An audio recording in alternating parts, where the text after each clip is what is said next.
Halo, kedengeran tidak? Ya Pak, terdengar Pak. Oh iya. Ya, ya, terima kasih waktunya.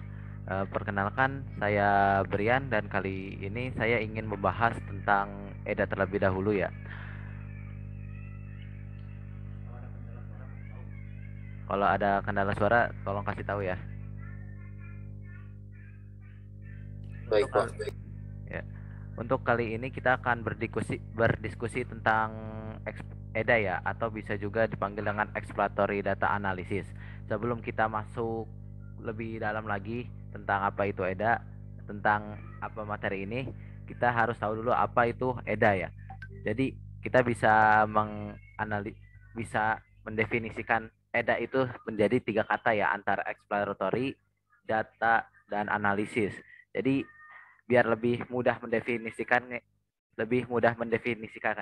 ya, mendefinisikan. Nah, yang ada tiga kata ya, ada exploratory, lalu ada data, lalu ada analisis. Nah, dari satu kata ini kalian bisa melihat ya, exploratory atau explore atau menjelajahi. Berarti ini tentang menjelajah. Nah, kata kedua itu adalah data. Ya, seperti kita tahu adalah data itu ada sekumpulan informasi. Nah, lalu dalam kata ketiga itu adalah data analisis. Jadi bisa kita definisikan bahwa exploratory data analysis atau EDA itu adalah menjelajahi data secara analisis atau secara kritikal dalam menjelajahi data tersebut atau sekumpulan informasi. Apakah di sini sudah jelas tentang apa itu EDA sebelum lanjut?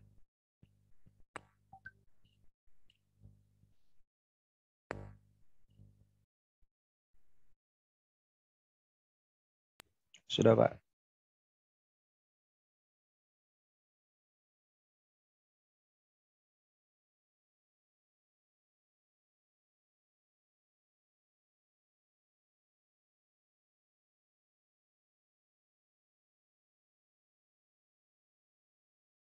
Apakah sudah tidak terputus atau gimana?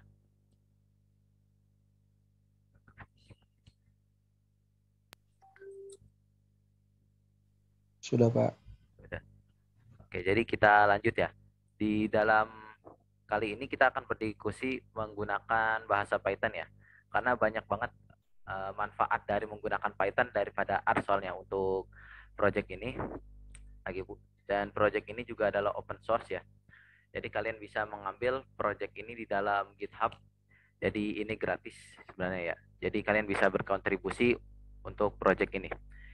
Di pertama ya, kenapa menggunakan Python? Pertama, ini adalah general purpose programming, berarti bahasa pemrograman yang umum, berarti bisa dipakai untuk beberapa pekerjaan seperti tanggal atau banyak lah ya, atau bisa ya karena umum ya, karena kalau dibandingkan dengan R itu hanya berhubungan dengan statistik, karena ya emang didesain hanya untuk statistik dan grafik. Jadi ketika melakukan hal lain seperti machine learning itu mereka melakukannya kurang baik. Jadi itulah kenapa di dalam project ini menggunakan bahasa Python. Oke. Jadi di sini ada beberapa library yang dipakai untuk project ini. Di sini ada 4 library ya. Yang pertama ada Pandas, lalu NumPy, lalu Seaborn, dan Matplotlib. Jadi yang pertama ini tentang adalah Pandas ya. Kalau apa gunanya ya? Pandas itu sebagai Excel ya, enaknya itu ngomongnya. Pandas itu seperti Excel untuk mengubah data frame. Hanya seperti tabel aja ya, untuk mengedit atau merekayasa tentang data frame tersebut, atau ya saya lebih enaknya merekayasa Excel ya untuk Pandas tersebut. Nah, lalu yang kedua ada NumPy. Kenapa di sini menggunakan NumPy? Karena NumPy itu adalah melakukan kalkulasi secara cepat ya. Karena NumPy ini melakukan menggunakan C ya, tapi menggunakan di dalam Python. Itulah kehebatan dari menggunakan NumPy, melakukan kalkulasi secara cepat. Lalu yang ketiga itu adalah Seaborn. Seaborn itu seperti grafik aja untuk menampilkan data frame atau sebuah array menjadi sebuah grafik agar mudah dipahami. Lalu yang keempat itu adalah matplotlib.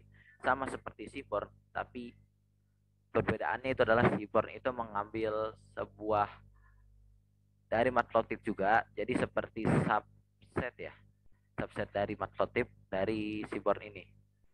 Jadi ketika kalian sudah paham matplotlib, maka menggunakan Seaborn juga akan lebih mudah karena kalian sudah paham seluk-beluknya. Dan juga kalian bisa menggunakan matplotlib di dalam Seaborn. Itulah bagusnya kalau kalian paham tentang matplotlib. Oke, jadi yang pertama yang dilakukan di dalam project ini itu adalah seperti biasa ya, kita harus membaca datanya tersebut. Jadi di sini kita bisa lihat ya, datanya ada beberapa fitur, ada tentang administrasi atau informasi dan sebagainya. Di sini kalian bisa lihat beberapa fiturnya. Lalu yang ketiga di sini ada sebuah informasi ya. Ini kalian bisa baca. Nah, oke. Saya ingin berbicara dulu tentang kenapa sih kita harus menggunakan data science project ini gitu. Jadi ada beberapa kasus di mana sebuah perusahaan atau sebuah masalah itu dapat ditemukan solusinya di dalam data. Itulah kenapa kita membutuhkan data science untuk menjawab pertanyaan tersebut. Tetapi ada juga yang mengolah data itu untuk mendapatkan insight baru seperti apa yang terjadi hari ini atau tahun ini, seperti untuk mencari tren dari sebuah data. Jadi seperti kalian pergi ke Kaggle gitu, karena di sana banyak banget pertanyaan-pertanyaan yang bisa kalian jawab menggunakan data science. Di situ kalian diberikan sebuah data, lalu kalian jawab pertanyaan tersebut menggunakan data dengan mengolah data tersebut untuk menjawab pertanyaan tersebut. Oke, jadi di sini kalian bisa melihat dari sebuah ya data semua ini. Kita lanjut ya. Di sini ada info tentang datanya. Di sini tentang ada tipe dari sebuah data. Lalu apakah data ini ada null? Null itu seperti data ini ada atau tidak ya. Di sini ini semuanya berarti tersedia semua, berarti tidak perlu melakukan cleaning ya, karena tersedia semua. Lalu di sini bisa describe, menggambarkan ya. Di sini ada beberapa fitur yang digambarkan. Pertama di sini kita mendapatkan insight. Pertama adalah count atau seberapa banyak data tersebut atau length ya. Lalu ada mean, lalu ada standar deviasi, terus ada mean, ada percentile 25%, 50%, 75%, sampai max-nya dari sebuah value dari sebuah fitur ya. Jadi ini mean-nya ya. Jadi kita sudah mendapatkan satu insight dari sebuah data hanya melakukan describe ini. Oke, jadi untuk selanjutnya di sini hanyalah untuk melihat value-value counts-nya ya. Seperti yang ada di sini, sebenarnya yang di sini value counts ini juga membahas tentang yang describe di sini. Seperti yang ada di revenue ini. Lalu ada di weekend, lalu ada visitor type, ada month.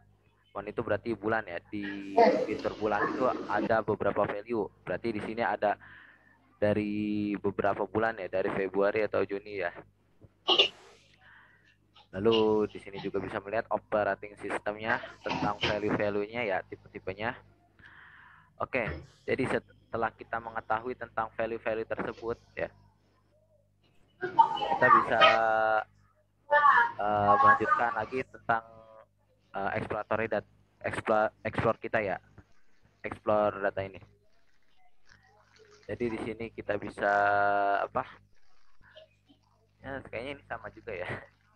Kita bisa mencari korelasi ya, karena korelasi itu kita bisa melihat sebuah insight juga sebenarnya ya. Kalau kita lihat dari sini, ini adalah plot heat map ya.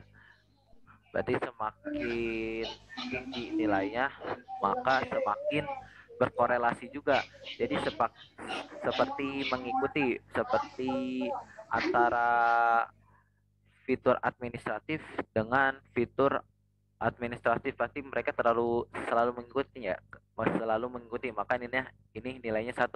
Contoh lagi seperti administratif duration dengan administratif, karena ini sangat mengikuti sekali. Kita bisa lihat bahwa ini adalah sangat mengikuti, karena ini sebuah tren juga untuk data kita ya, untuk insight kita.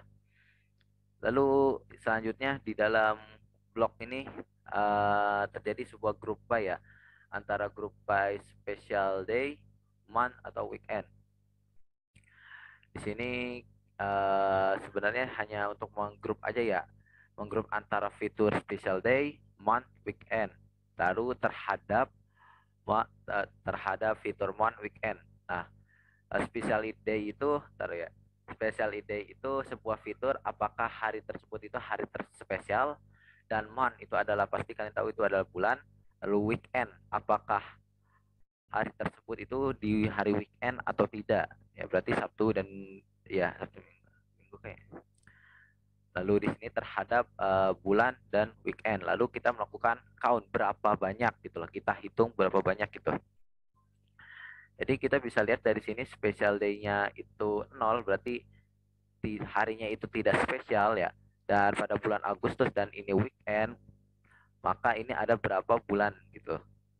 Jadi kalian bisa baca juga di sini ya. Oke, selanjutnya di sini kita ada beberapa sebuah kata ya. Ini tentang membahas tentang fitur-fiturnya. Dari sini ada data frame ya. Ini hanya untuk melihat merepresentasikan nomor dari TV-nya ya. Hanya seperti yang di awal tadi, seperti ya gitu. Nah, yang kedua di sini juga ya, dilihatkan juga ya, kalian bisa lihat ya. Sebenarnya ini sama juga dengan yang paling atas yang sudah dilihat ya, dari blok yang pertama, tapi di sini dia kayaknya sepertinya ingin menjelaskan tentang fitur-fitur ini, jadi kalian bisa baca sendiri ya. Jadi di sini juga dia melakukan kayaknya ya dengan bentuk persennya aja ya, dari bahwa 15% orang membeli produk dan 85% tidak memberi sebuah produk. Jadi di sini kita mendapatkan insight baru bahwa di dalam data sini 15% orang yang mengunjungi website itu ya, mengunjungi itu orang 15% itu beli. Nah, 85%-nya itu mereka nggak beli. Jadi di sini kalian bisa baca ya. Lalu di sini kita bisa melihat beberapa plot distribusi ya dengan KDE-nya ya. Di sini kalian bisa lihat ya, antara kita membuat plot dulu, lalu kita ambil sebuah fitur, lalu kita loop untuk membuat plot tersebut menggunakan seaborn. Di sini dan lalu dilakukan lagi untuk kolom kedua ya. Ya, untuk kolom kedua di sini kita bisa lihat ya, ada beberapa distribusi. Tapi di sini banyak banget insight yang bisa kalian dapat ya. Kalian bisa representasikannya dari density-nya ya. Oke, lanjut. Jadi yang terakhir di sini, blok selanjutnya itu adalah distribusi matrix yang diukur oleh Google Analytics ya. Google Analytics ya, ini cuma bahasa doang kayaknya ya.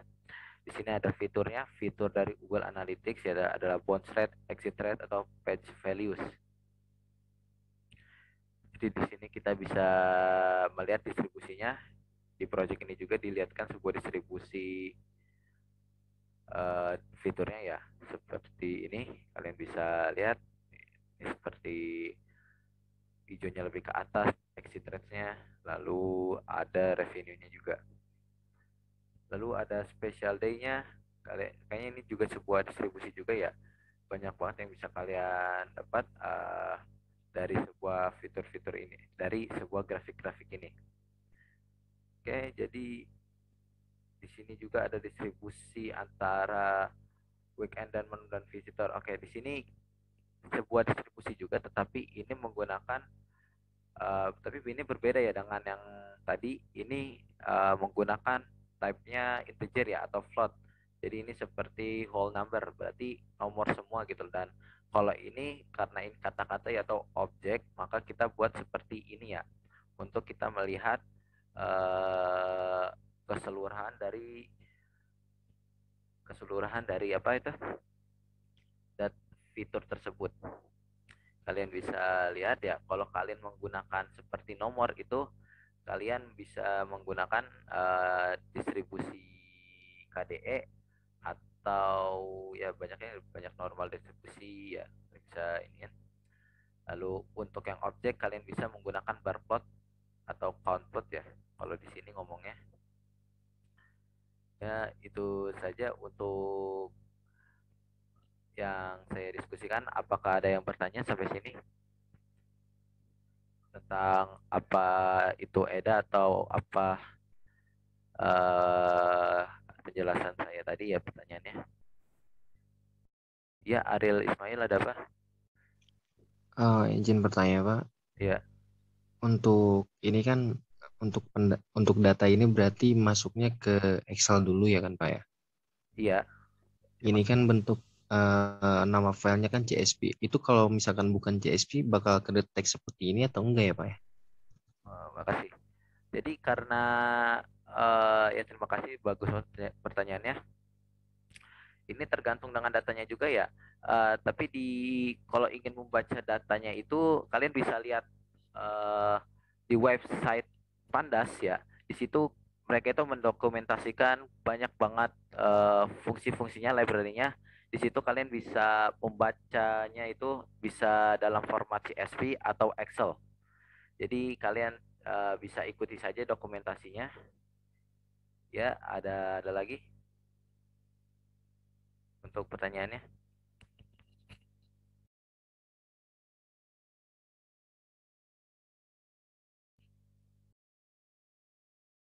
Apakah udah terjawab pertanyaannya?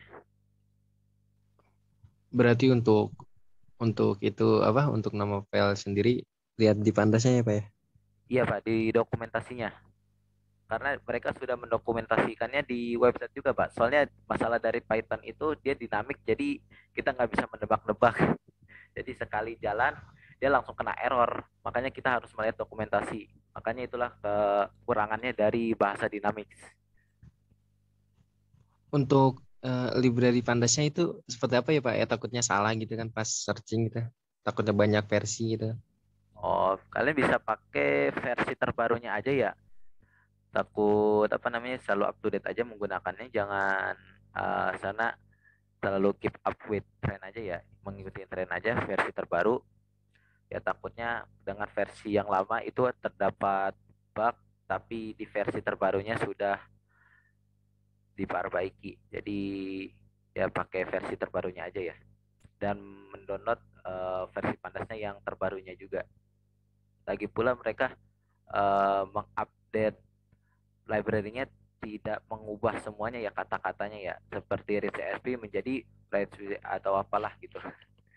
Jadi mereka tetap sama juga, tapi hanya memperbaikinya bug aja. Apakah sudah jelas? Sudah Pak, makasih Pak.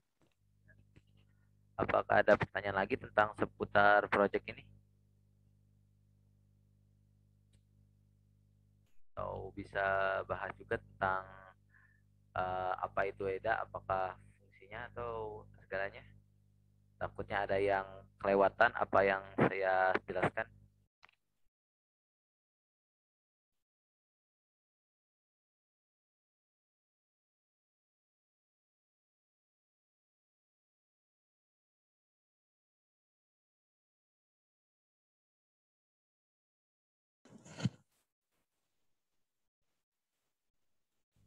Ya, ada apa?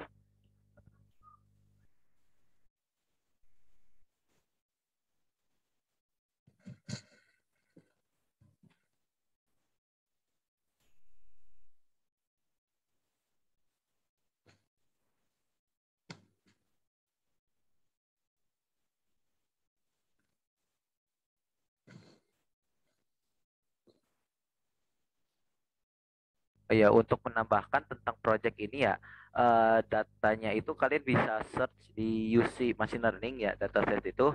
Ntar kalian bisa search online super ya untuk informasi tentang data di sini, karena project ini adalah project open source ya. Jadi saya hanya mengambil dari GitHub ya, adalah project open source.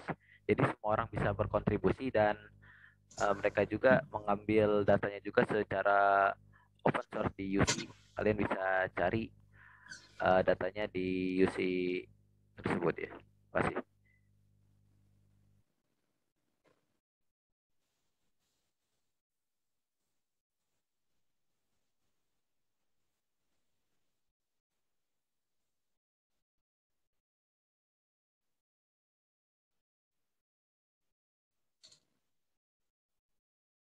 Ya udah kita lanjutkan ya di sesi apa namanya, tahap selanjutnya. Di tahap selanjutnya ini kita ada fitur engineering ya. Fitur engineering ini sebenarnya